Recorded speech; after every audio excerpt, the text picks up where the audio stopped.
আসসালামু আলাইকুম বন্ধুরা, কেমন আছেন? আজকে আমি আপনাদের একটা জিনিস দেখাই যে আমি অনলাইন থেকে কিছু গাছ এনেছিলাম, গাছগুলোর আপডেট। এটা হচ্ছে সুইট লেমন।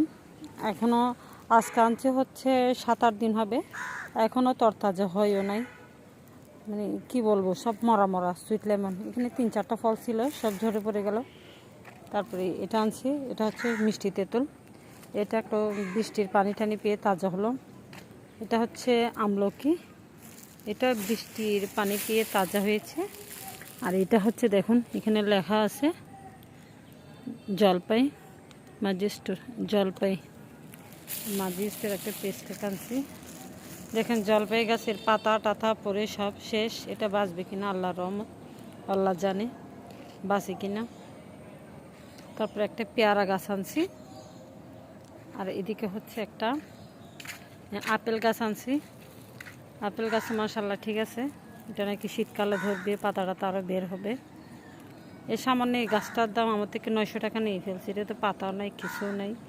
মানে আমি কত 4800 টাকার গাছ আনছি, ছোটো ছোটো এই গাছগুলা।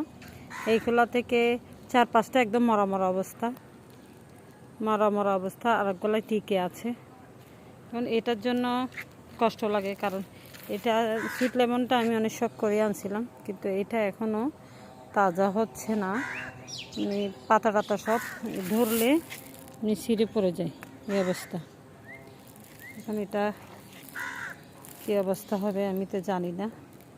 আর কে যদি আমার ভিডিওটা দেখেন, গাছ সম্বন্ধে যদি আইডিয়া থাকে, এটা মরা মরা মরা হয়ে গেছে, এটাকে কিভাবে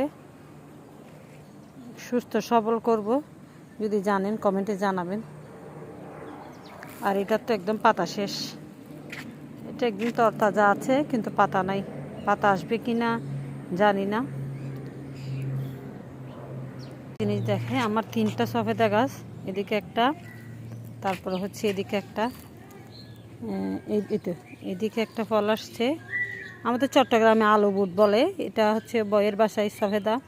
তো এদিকে আরও আসতেছে, দেখেন এদিকে আরও আসছে ছোট, আর ভিতরে ভিতরে আছে। গাছ ছোট হলে কী হবে। তারপরে এখানে এখানে আসছে, এদিকে একটা, এদিকে একটা,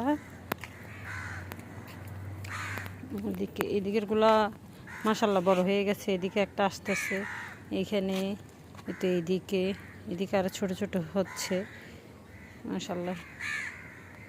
এই আলো বুট মানে সফেদাটা আমার অনেক প্রিয়, সেজন্য আমি 3টা গাছ একসাথে লাগিয়েছি।